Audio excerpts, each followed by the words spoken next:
my name's Daniel Mendes, but the boxing name I chose was D7. One of the key moments was leaving Brom. I was devastated. The first poems were full of rage. Yeah. I couldn't really show them to people. Yeah. Because I feel like people would be worried about my sanity. Like at that time. Yeah. I said every word I stand by. I've got pictures in there of my family, people that I love and respect and admire. Yeah.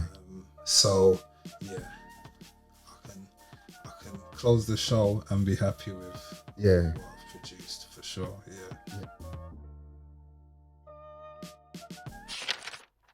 So today we're joined by a Birmingham-born professional boxer and published mental health poet, who now resides in London.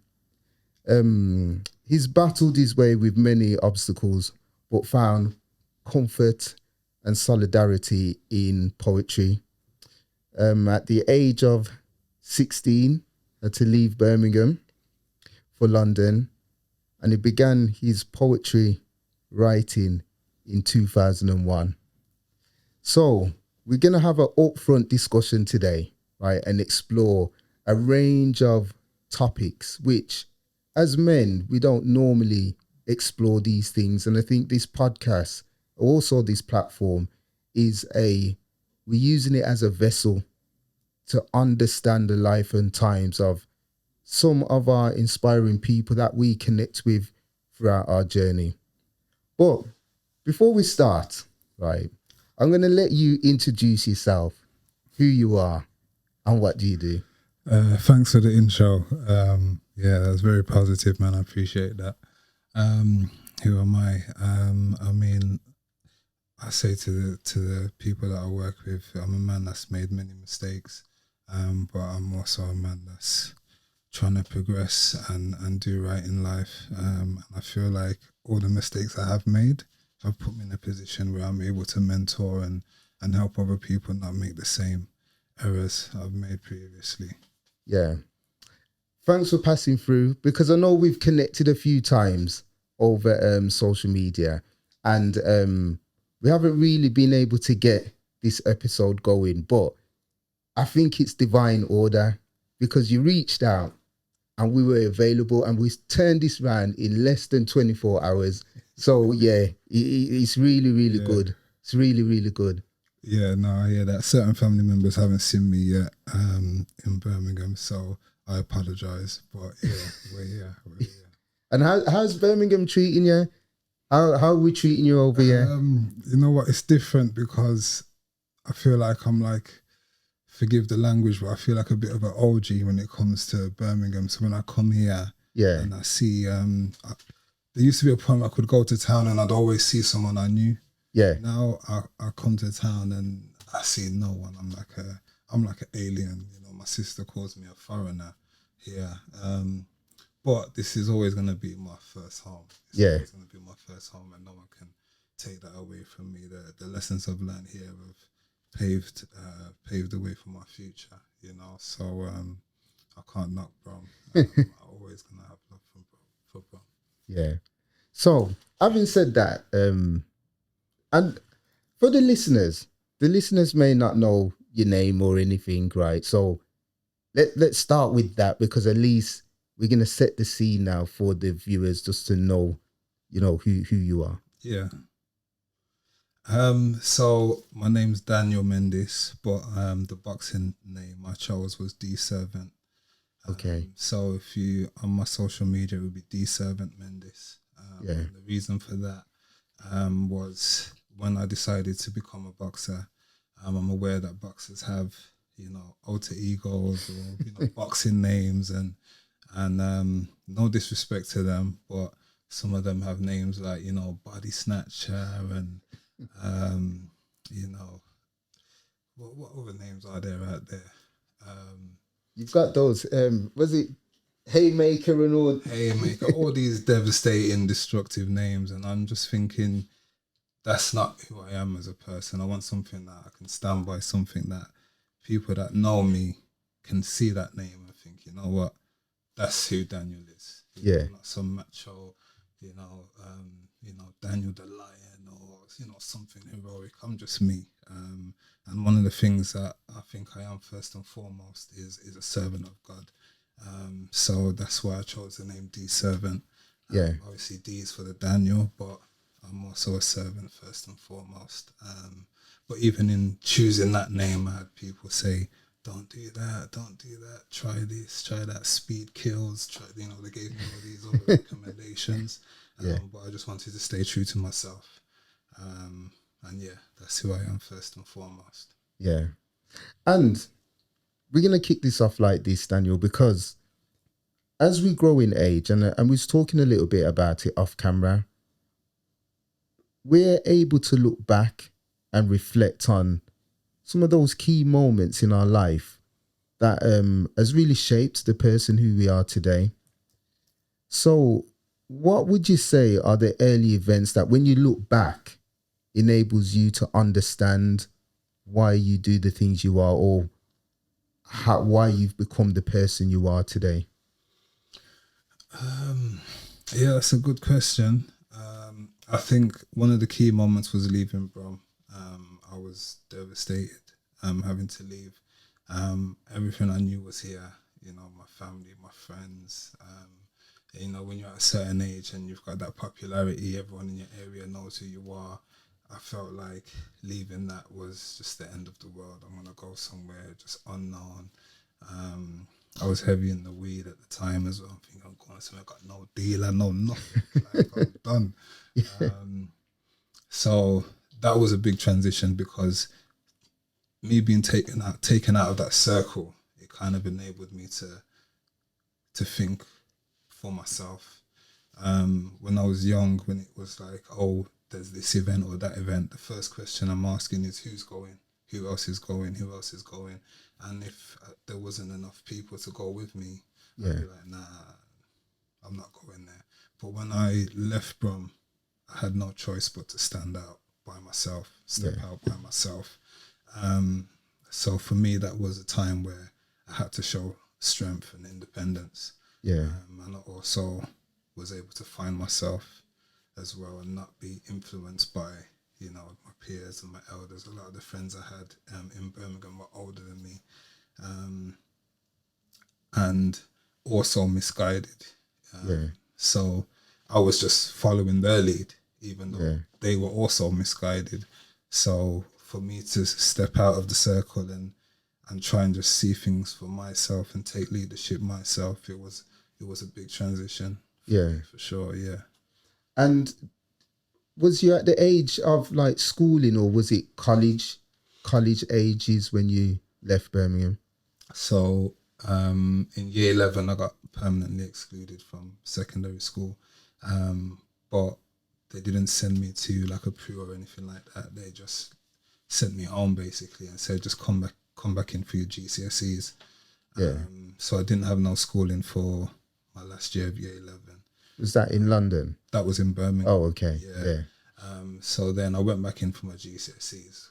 I flopped. This is before internet is like a normal thing in life. This is, they're throwing exams through the letterbox expecting me to revise. But like I said, all my elders were out of school. Yeah. So school is just definitely not a priority at that time. So yeah, I went in for my GCSEs. I flopped. And then that's when I moved to London. My mum got married to a Londoner, so I had to move, being the youngest sibling at the time. Yeah. Yeah.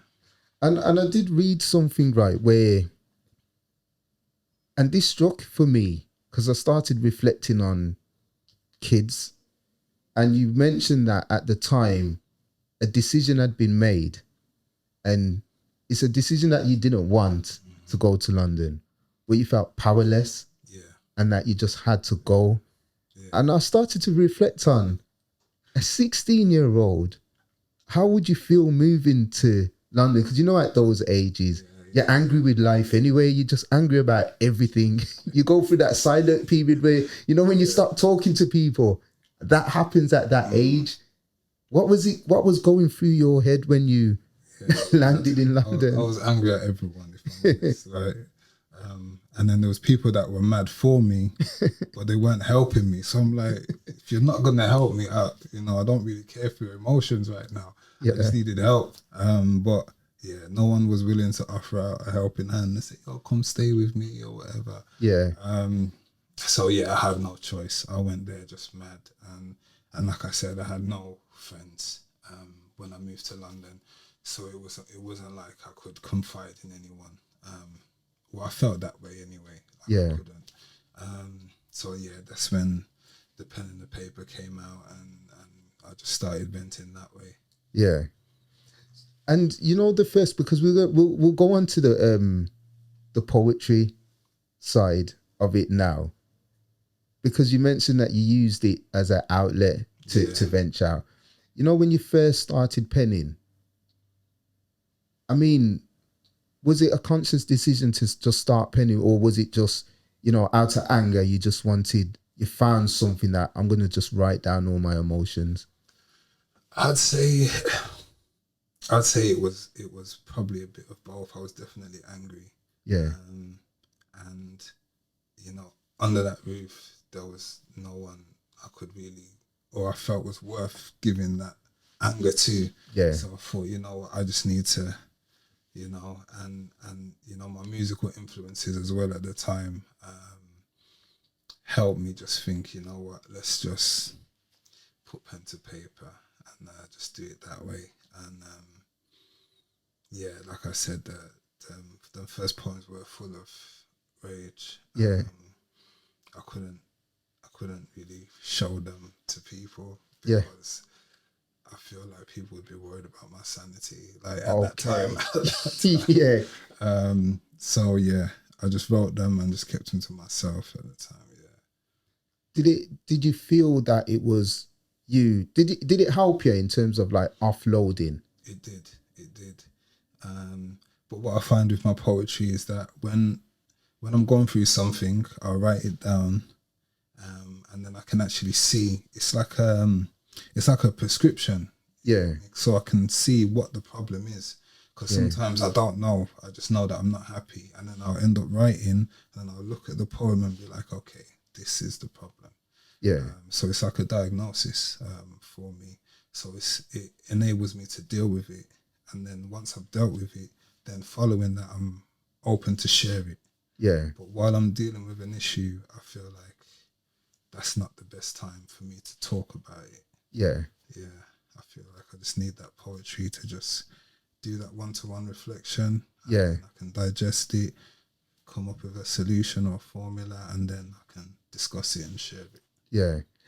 And you know, when I saw poetry, because for especially for a man, a young, you know, lad, that's not something that is normal in terms of like you'll go and do poetry. So I really take my hat off to you in terms of you finding that avenue, but actually doing it, because a lot of people will think about doing something, but won't actually do it because they're conscious of how would it look if other people found my work. So did you like hide it, or because you may have been protective over your work as well? I did go through that, and it's like certain people that I knew from before the poetry that knew my, let's say, previous life. Yeah. When I told them, yeah, you know, I write poetry, some of them were dissing me. Some of them were like, yo, this is feminine. Like, what are you doing writing poetry? Yeah. So when I got that reception initially, I did think, yeah, this isn't something I can share openly like that.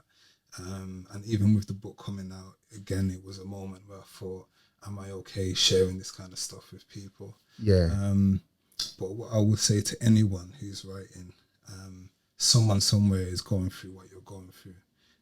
And the times that I've been hesitant or afraid to send out certain poems or post certain poems, and on many occasions I've had people message me and say, you know what, reading that poem made me reflect on this situation, so thank you for that.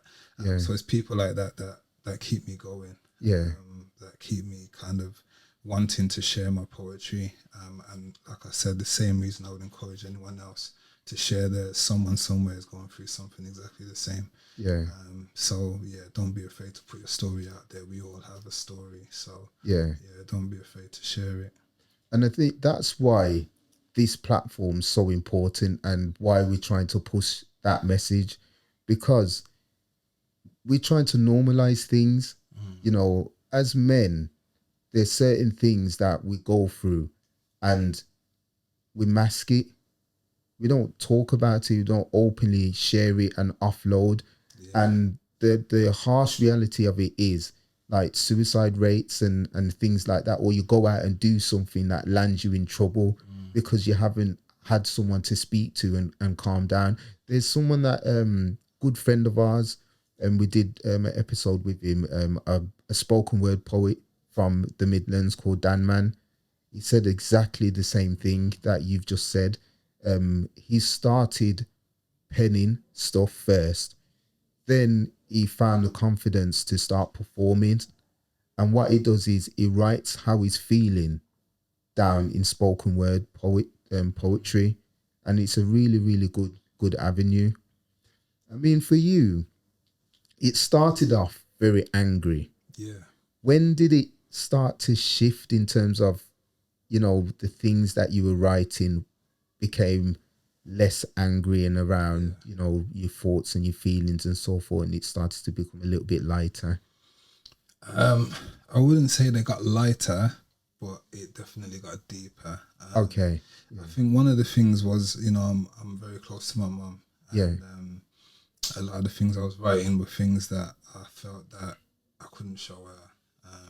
Oh yeah. And so that was one of the things that made me kind of tighten up my language, and in terms of making my poems a bit more universal, but still keeping the depth.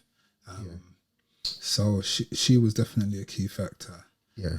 One of the poems I put in the book is called "I Love You, Mother," and that was probably the first poem I wrote that I could show her and be like, and not have to like hide my face or you know.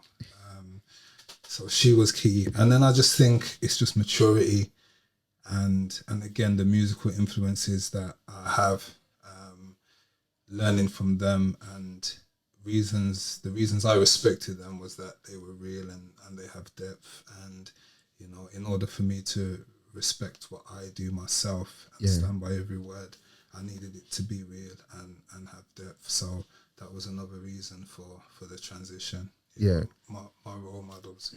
You know, with the book now, because we're coming on, it's over 3 years or over 3 years now, the book's been out.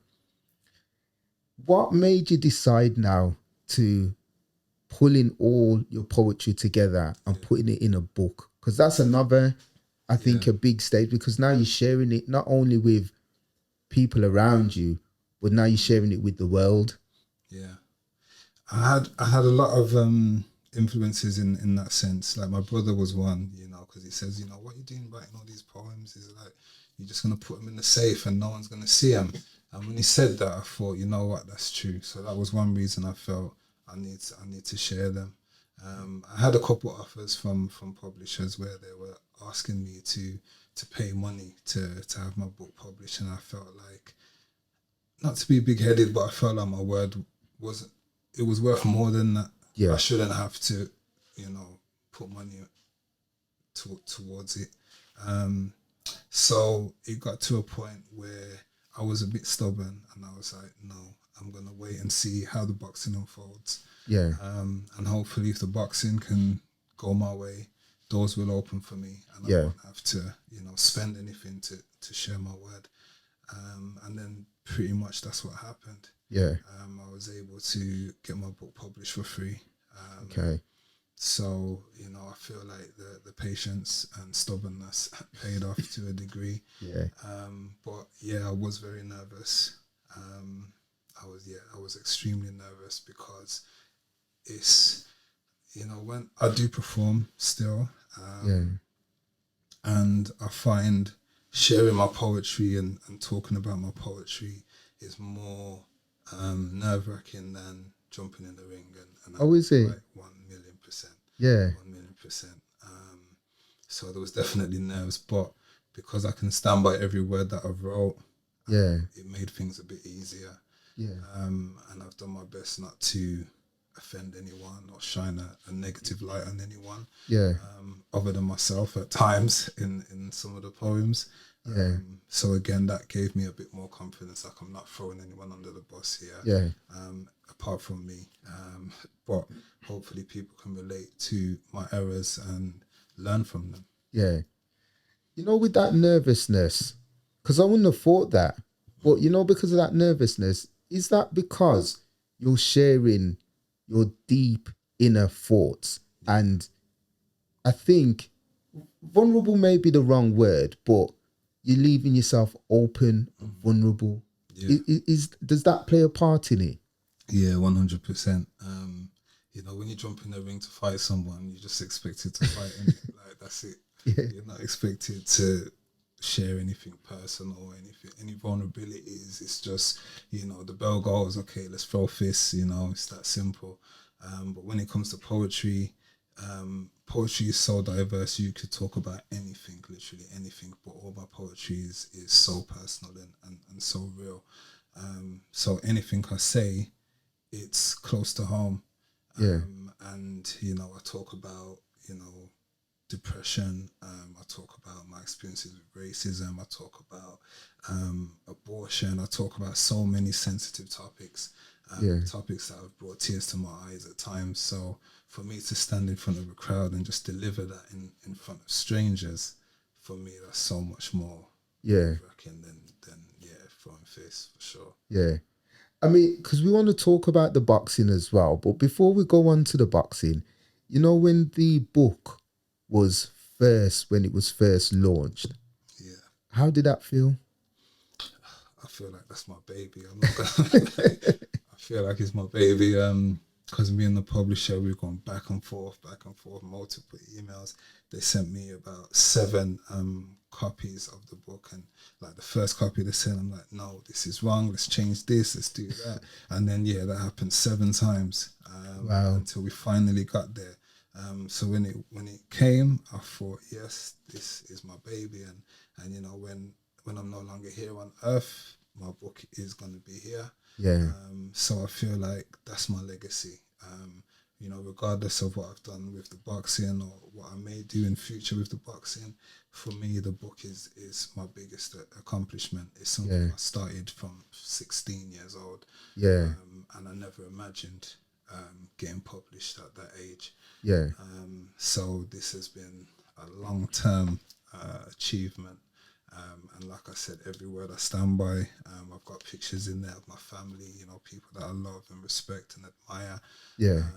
So yeah, I can close the show and be happy with Yeah. what I've produced for sure. Yeah. Yeah. I hope to do another one in time, but we'll see. Yeah. And again, and we'll talk a little bit more about it, but I think that just demonstrates to people listening and the viewers that they see this book, they see the final product. But as you've mentioned, this book was in the making from the ages of 16. And at the time of 16, having a book like that wouldn't have been in your thought process. And this is why I'm a big advocate for people that follow your passion, right? Follow your passion, irrespective of what people are telling you to do. Don't do this, don't do that. Follow your passion, because the passion is going to lead you to the destiny where you're supposed to be. Yeah. And we're sitting here, you've got that book in front of you. And at the age of 16, if you listened to people around you that said, poetry's feminine. yeah, you wouldn't be sitting here with that book now. Yeah, no, for real. Yeah. Boxing. Now, you got into boxing through your father, so you've got a brother as well. Talk to me about some of those early days of when you first got into boxing. Okay. So me and my brother, we used to fight amongst each other a lot.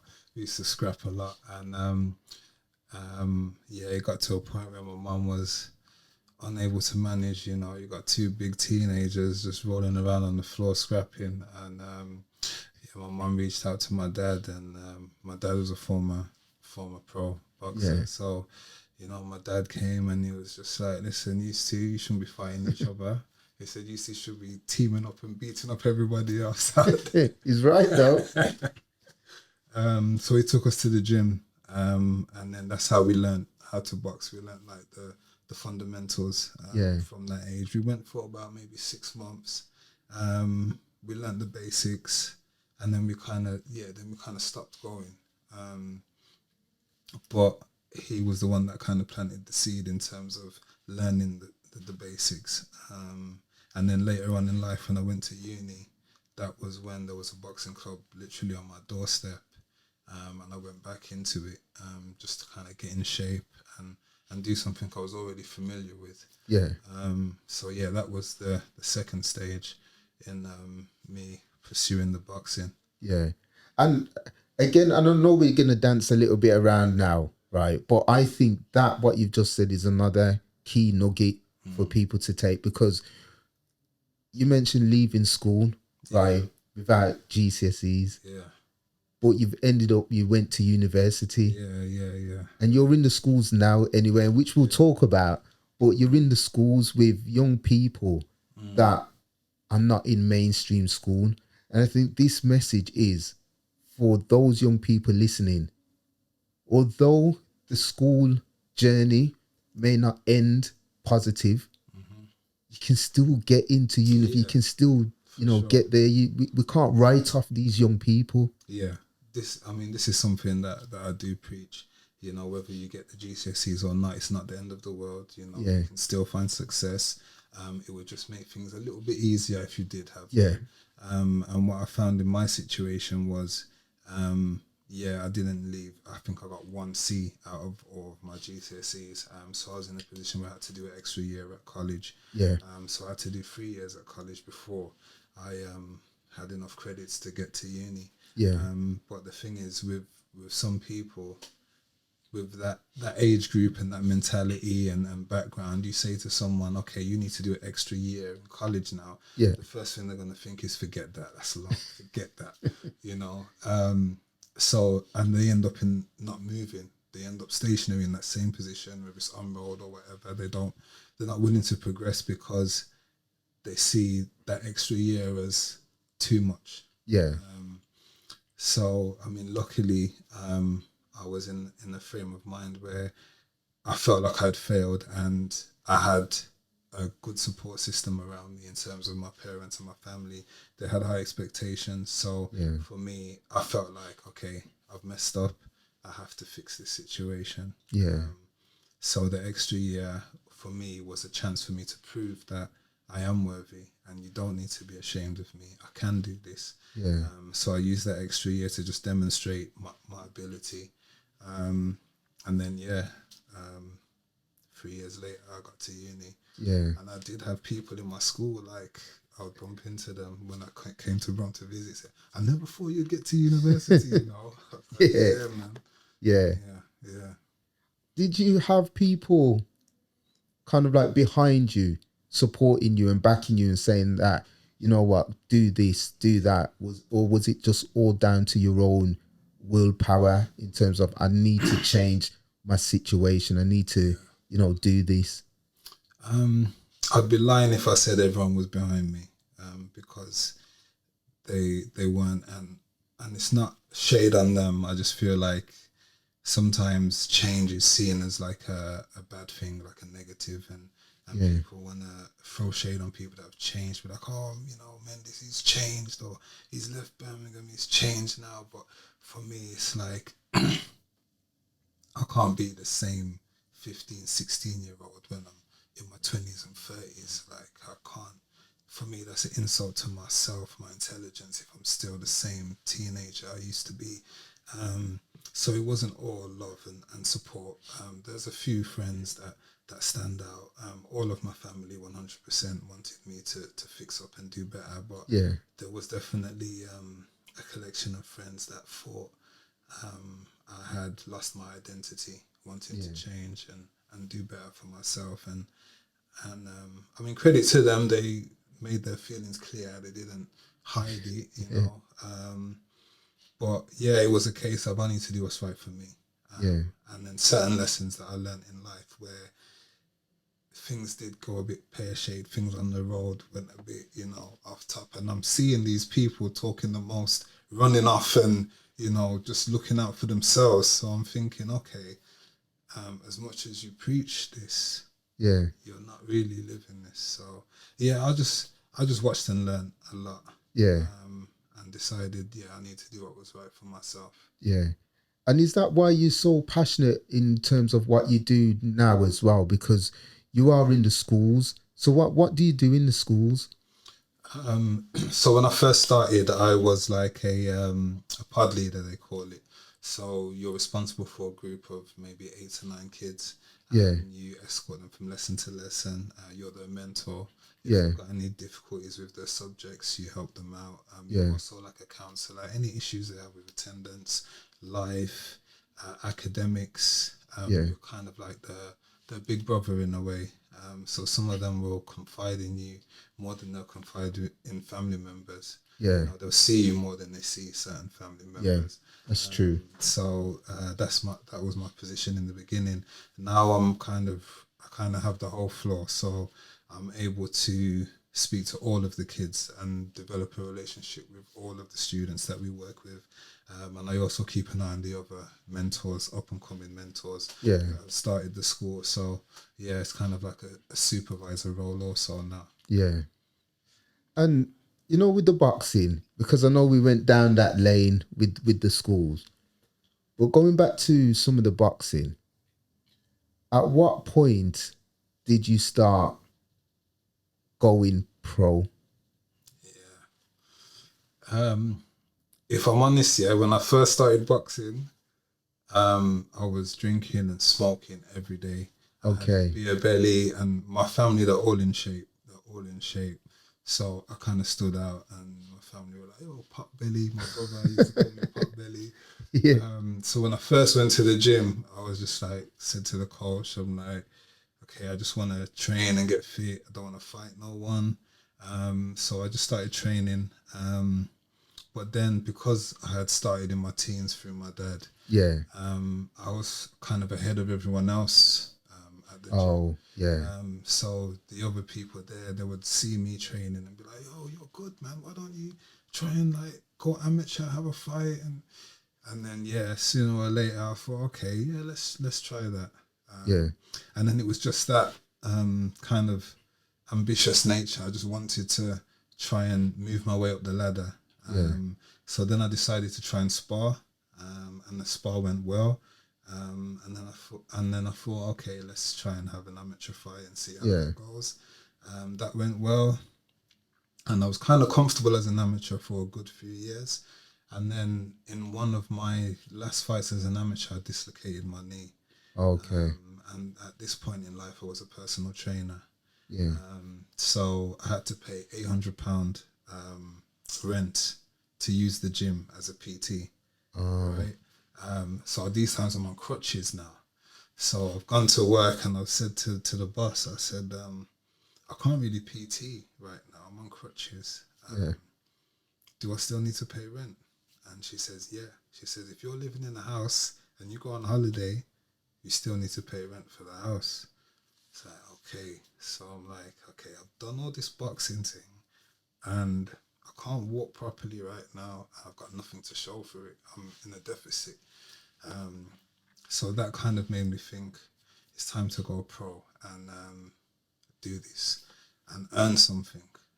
Because up until that point, I was doing it and enjoying it. But with the knee dislocation and owing the gym rent and not being able to do my job properly, I thought, it's time to earn something through this now. Yeah. The obstacles, because going pro at the ages that you're mentioning now, right? What are some of the obstacles that you found? Because now I'm getting the sense of the resilience that's in you, because we're speaking about this journey now, right? And I'm picking up all of the resilience that you're overcoming obstacles.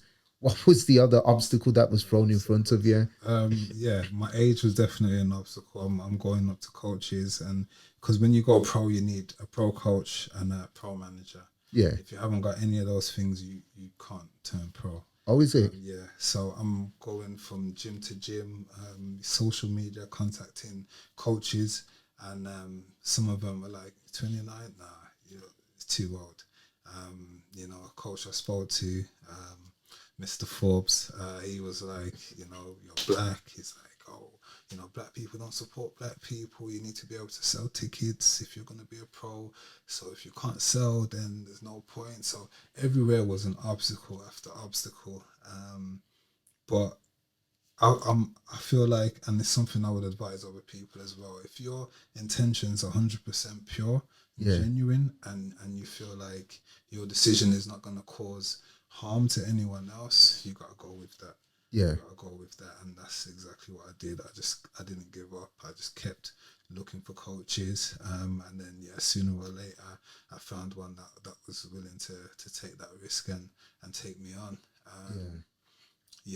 I mean, and it's a decision I don't regret at all. I've known people that have been boxing since they were 10, 11 years old and not been able to accomplish what I've managed to accomplish. So I know I made the right decision in that sense. So anyone in a similar position to me, you just keep doing you and keep persevering, and hopefully a door will open one time. And you've won titles as well. So what are the titles that you've won?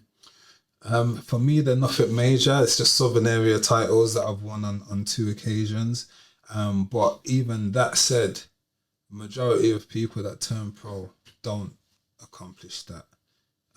So that's something again that gives me a kind of sense where I can hold my head high. Because I've managed to come into boxing, late as they would call it, and still accomplish something more than people that have came into the game a lot earlier than myself. But I managed to win it on 2 occasions, and that's my name in history.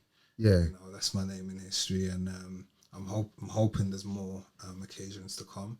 But if my career was to end today, I'd be happy. I came in late after all the obstacles and hurdles that were in front of me. I've managed to overcome and still achieve. And at one point I was top 10 in the country for my weight category. So I mean, I've gone from scrapping in the street to being in the top 10. I can't complain. Not that I'm big-headed, but I need to acknowledge what I have done at the same time.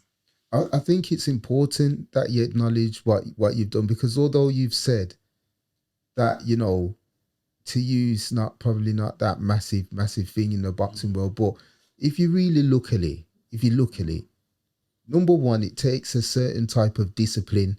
You mentioned, your brother and your family, pot belly, right?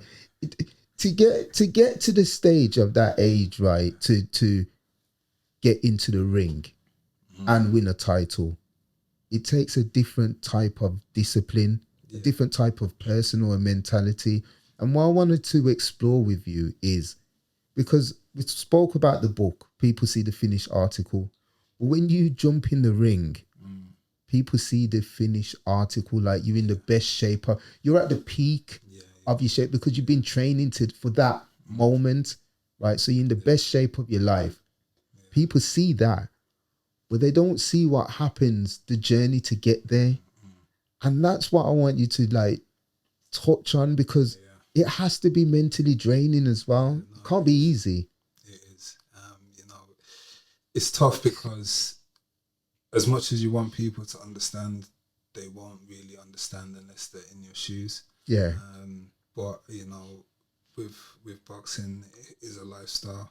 It's something that you have to live. It's not like a 9-to-5 job. You just go to work and then go home and it's done. It's something that you need to keep in mind all the time. Once I've left the gym, I need to think about what I'm eating, how much sleep I'm going to get, what I'm going to do on my days off. Everything needs to be taken into account. And there's some people around you that won't understand that. Let's say if I'm preparing for a fight 6 days of the week, I'll count it for training wise. I'll have that one day off, and my loved ones, some of them will only see that one day off. and be like, "Oh, you're off that day. Come do this, come do that." And I'm like, "Listen, no." But some people don't understand that, and they see that as, you know, me not caring about them, me not valuing the relationship. So sometimes those sacrifices have to be made. You're gonna lose friendships. Certain family members are not gonna be feeling your sacrifices, or they're gonna feel less significant because of the sacrifices you're making. But it's what I mean. I shouldn't even have to defend myself in this situation. But what I will say to these people sometimes is that if I make it, or if I get to where I want to get to in this game, everyone's gonna benefit. Yeah. You know? So you're either with me or you're not with me at the end of the day. And you know, another thing I say to them is, the reason I'm not with you is not because I'm in the pub or out with the lads having beers or whatever. It's because I'm in the gym or I'm resting, recuperating. So I'm using my time productively. If you can't get that, then it's not with me. But you know, whatever discipline you choose, you do have to be prepared for those that are not going to understand. And you've got to try and not take it personally, or not let it sway you from your target. It is going to happen. And me, I'm not even anyone major or anyone big. So imagine how, you know, the bigger celebrities are in this situation, the amount of sacrifices they have to make, the amount of relationships that are damaged along the way. It is one of those things. But, you know, I do this for me and also the people that are willing to stand by me. I hope that I'm able to give that love back in future, and just thank them for being that support. And to me, well, there probably are boxers out there that do poetry, but I don't know of them. So in the comment section, I may be corrected, but I don't know of any boxers that does poetry. How do you find that in the boxing world and connecting with the poetry as well? Did you find any challenges with that as well, or was there any concerns from yourself? I'm with you on the sense that I don't know any other boxers that do what I do, especially with having a book out, because I just did a little Google search, like professional boxers and poetry books, and other than me, no one came up.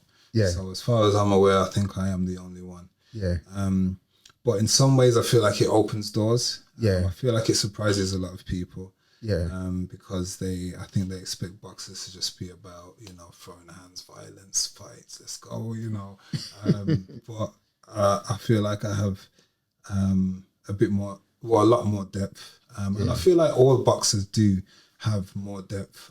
It's just that, you know, when we step in the ring, we are meant to be a certain thing. And, you know, I feel like that kind of masks the true personality. But in my situation, I want to shine the light on both. What I do in the ring, and also how I am mentally, and also my journey. But yeah, the boxing and the poetry, in some cases people are surprised that I fight. People are surprised I write poetry, but I'm just comfortable with who I am.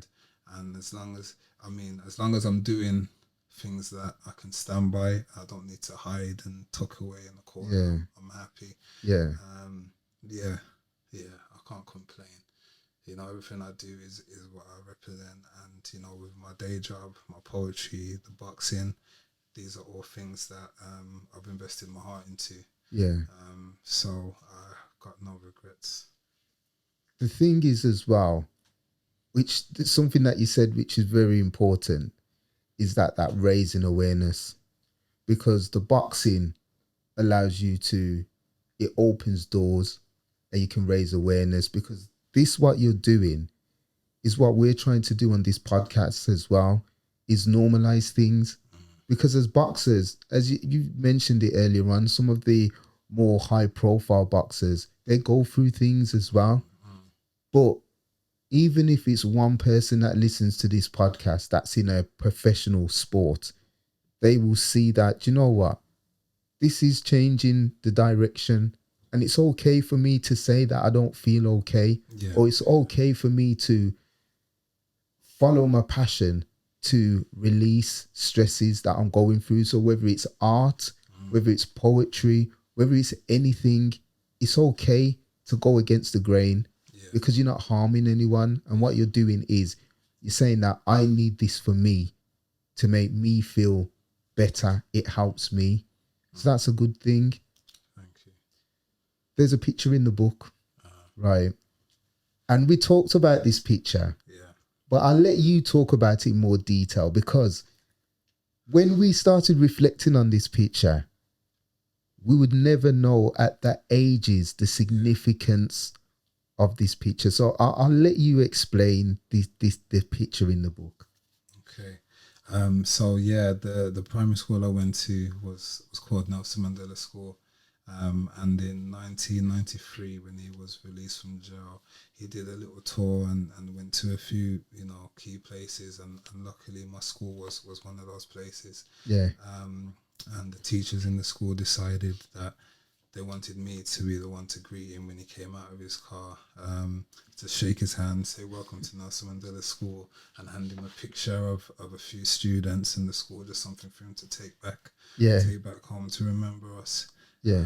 But yeah, I think I was about 8 years old at the time, so I didn't know his significance. But my mum and my dad, they were aware. And like, as I mentioned, I used to get my hair cut like in the ends, like Mosley. But when when he was coming, my mum made the effort. She took me to the Palisades. I got my hair cut by a high profile hairdresser, and that was, for me, that was my way of realizing, okay, this Nelson Mandela guy must be someone serious for this to be happening.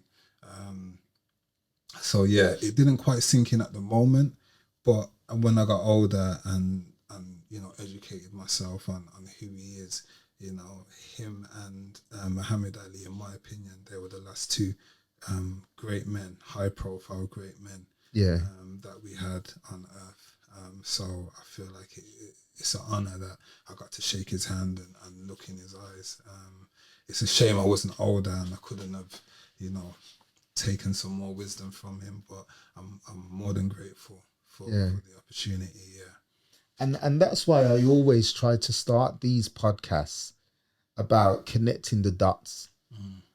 Because on your journey, who would have thought the picture that you took at that time would end up in your own book, right? And that you've done a piece that really like reflects that time period. And that's why I always say that as we get older, we reflect on our life, right? And start connecting the dots. Yeah. And it's important that we follow our passion, because we're all here for a reason, but we never know the things that we go through growing up, good or bad.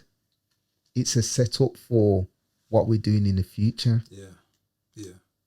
I agree. Yeah. I agree 100%. I mean, even the mistakes I've made, I feel like with my day job at the school, I feel like if I had lived some prim, proper life, never made no mistakes, these kids wouldn't be able to relate to me. I wouldn't have no effect trying to counsel, mentor people and steer them away from doing a bad thing. If I've never been in a similar situation, how are they going to respect me if I've never been through the wars or can relate to their struggles?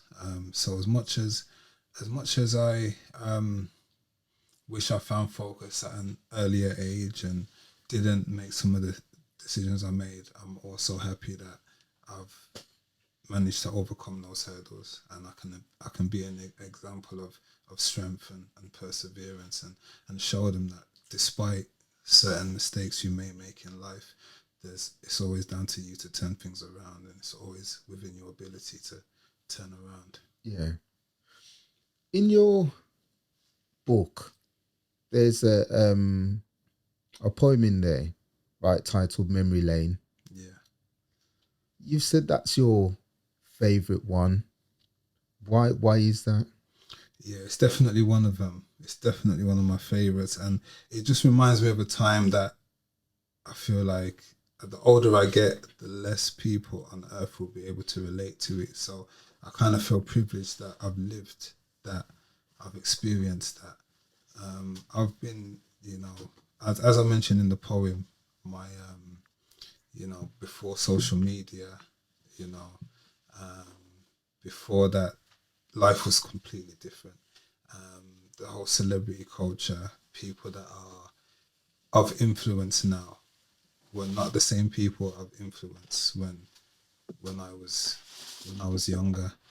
Um, in terms of the music industry, if you wasn't speaking about something real and relatable, your career would be cut short. People weren't really interested in you. So those are the days that I miss. My mum, we were struggling, but my mum would give me some change and say, give that to the homeless man, give that to this homeless man over here. And I feel like back then things were just more genuine. I see people giving to people begging or whatever online, and there's a camera there, and it's like, look at me, I'm doing this good deed, and it's like back in the day, I think things were just much more authentic and genuine. I feel like, as I said, the music industry was a lot realer, and I feel like in terms of the output, it was like, if it wasn't real, you couldn't last in the industry. People like Tupac, DMX, these are people that weren't afraid to tell you what was real, but they still found mainstream success. And those are the people I look at and admire. Whereas now, I feel like the presence is, people of that same energy are non-existent. You've got people like Nelson Mandela, Ali, icons. Who do we have now? It's, in terms of that high profile icon, we don't have it. So that's one of the reasons why Memory Lane is one of my favorites. We're gonna go through, because we always ask the previous guests to write a question. They don't know who the next guest is. It's just what comes to their mind. Okay. Question we want to ask you is, what does higher self mean to you? Higher self. Okay. I think higher self is for me. I mean, we're all gonna be making mistakes in life. We're all gonna, be imperfect. But for me, the higher self is able to evaluate and step outside of the box and look in and be like, okay, this is not who we want to be or who we need to be. So my higher self, I feel like, is able to evaluate situations, evaluate my errors, and come up with a way to make it better and learn from it. That's powerful. That is, because it means a lot of things to individual people. And there's a Birmingham based clothing line called Higher Self Clothing, and we interviewed the CEO for that clothing line. I saw that interview. And that was his question. So it's fitting. I think it's fitting, especially for this episode as well, because to me, having listened to your journey now, and also looked at your journey through social media, I believe that you've always striving to be that higher version of yourself. And it definitely shows that once you're always striving to be that higher version of yourself, you can overcome those obstacles, because there's testing times. And I know for a fact you would have been through testing times just listening to you. But you're sitting here with us with a book, Nelson Mandela picture in the book. That 16-year-old, right, that moved to London. Would you ever have imagined that you'd be traveling back to Birmingham, back and forth, whenever you please or whether you want, or whether you got the time to do it, with a book, a professional boxing career, and working with kids, helping them, Would you ever have thought that in those early dark days where you were saying, no one's helping me? No, definitely not. Yeah. Which is why I have to appreciate every moment. It's only today I said to a friend, like, if my life was to end right here, right now, I could just hold my head and be happy with what I've managed to do. Yeah. I'm more than grateful. But what I say to the kids at school, success and achievements, very rarely are just gonna fall on your lap.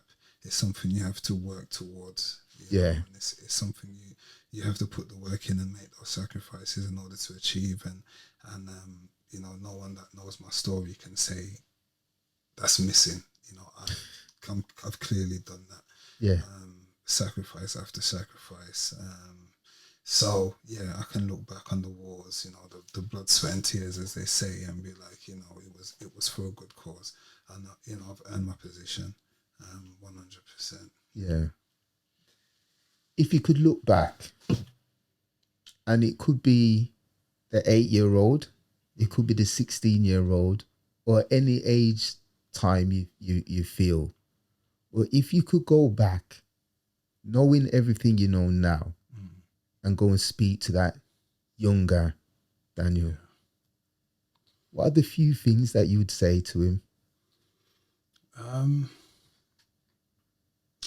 I would want the younger me to love himself a bit more, if I'm honest. I feel like a lot of what people thought of me and certain comments made about me kind of touched my heart and hurt my heart in a way at times.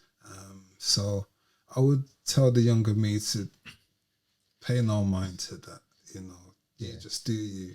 And also I feel like the seed of ambition and direction came when I had failed in life, when I got kicked out of school, and that gave me the kind of drive to want to do better. But I would also tell him, try not to wait for failure to find the hunger. Find that hunger from now. Don't wait to mess up. But maybe that's what I needed. Who knows? Who knows? But I feel like if I had found focus sooner, I would be at higher heights now. Yeah.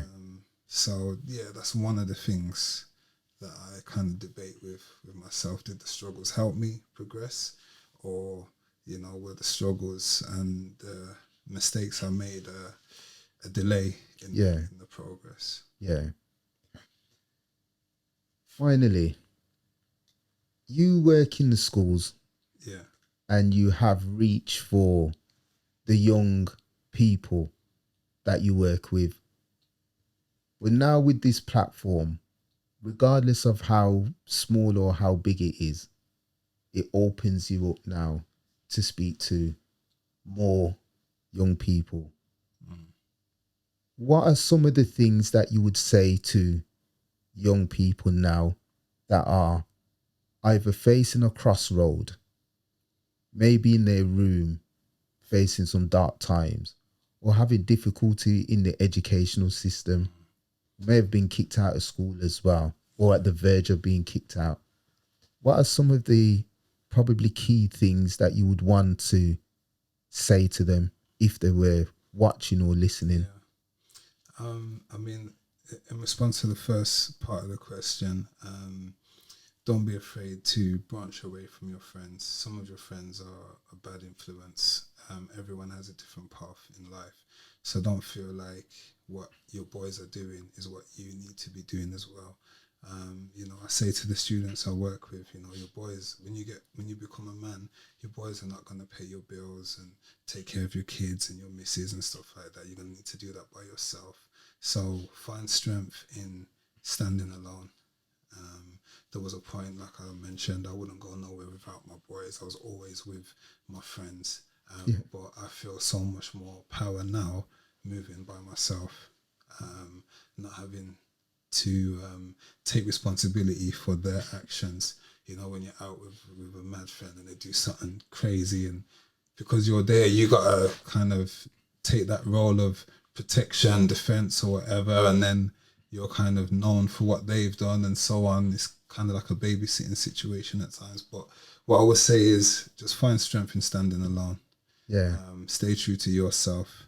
The person that's telling you, not to punch up that person or not to do that move, more time that's your real friend. Yeah. That's someone who loves you and cares about you. Yeah. So check everyone's intentions. I call it watching the show. Yeah. I'm not very loud, or people who know me in person, I'm not very loud, but I do watch the show a lot. And I would say watch the show, watch who you're surrounded by, see what they're encouraging you to do, and just see whether you feel like that's because they love you or they just want some entertainment for the day. Yeah. Because that is the case a lot of the time with the youth. I feel like, the highlight of the day is, this guy getting punched up, this guy getting robbed, violence, destruction. So yeah, steer away from that, and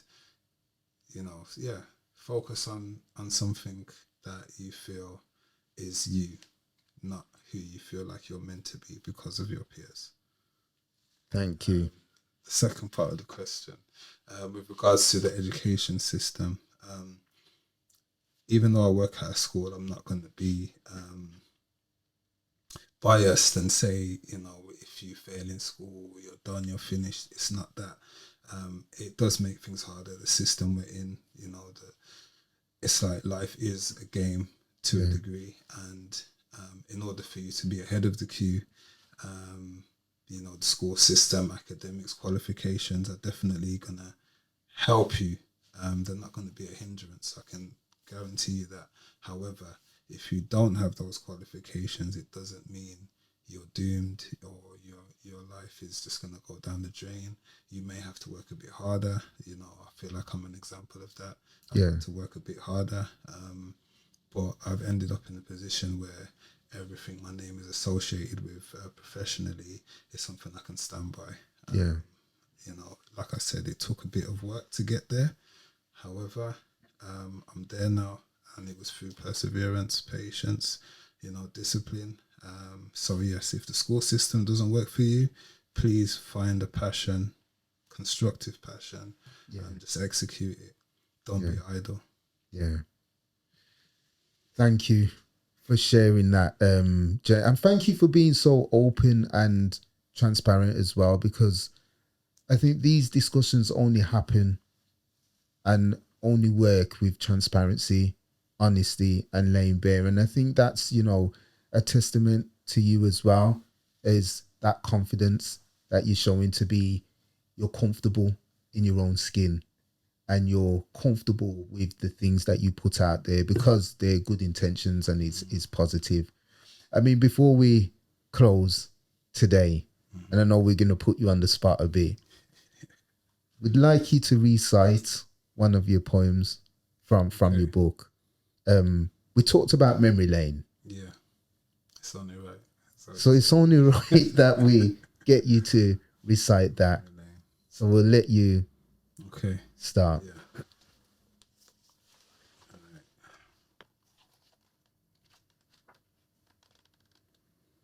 So, I mean, with Memory Lane, with all the poems in this book, I have a behind the lines where I just let it be known where the poem came from. Do you want me to read that also, or just go straight into the poem? It'd be good to hear where it comes from as well, to puts it in context for people. Okay. All right. So this is the behind the lines for Memory Lane. Memory Lane depicts a time of his existence I cherish dearly. I feel a degree of honor to be able to say I witnessed the pre-social media era. I was alive when great men and women, some mentioned in the first verse, walked the same planet as me. A highlight of my life was getting to shake hands with Nelson Mandela when he visited my junior school in 1993. My school, named after the great man, chose me to meet and greet him upon his arrival. I consider Nelson Mandela and Muhammad Ali to be the last two great men we had on earth. It is overwhelming to know I shook hands and locked eyes with one of them. Back then, celebrity culture had not become so fickle or hypnotic. People of depth had a portion of the limelight. Good deeds seemed so much more authentic. I deemed that as the rug unrolled, it became less genuine. Okay, so that was the behind the lines. I'll go into the poem now. Alright, so memory lane. I countersign a time where great women and men were followed by millions, minus the blue tick. Ali, Mandela, Teresa, jewels I shared the earth with. The blind are followed by many, many given sight by the blind. I witnessed the extinction of the revolutionary kind. People doing good deeds for fame and praise. When I was younger, minus the camera, my poor mother still gave. Where gaining friends only meant face to face, fist merging, handshakes, or an embrace. Now we're scrutinizing profiles fake. When raps had depth and only the genuine survived. To those knowledgeable having access denied. President Lincoln and Kennedy's fatalities died for what they believed. To those who prefer everyone else to die for their greed. Is it me? I see no inspiration on the screen, it's lame. My heroes now reside on memory lane. Yeah. Okay.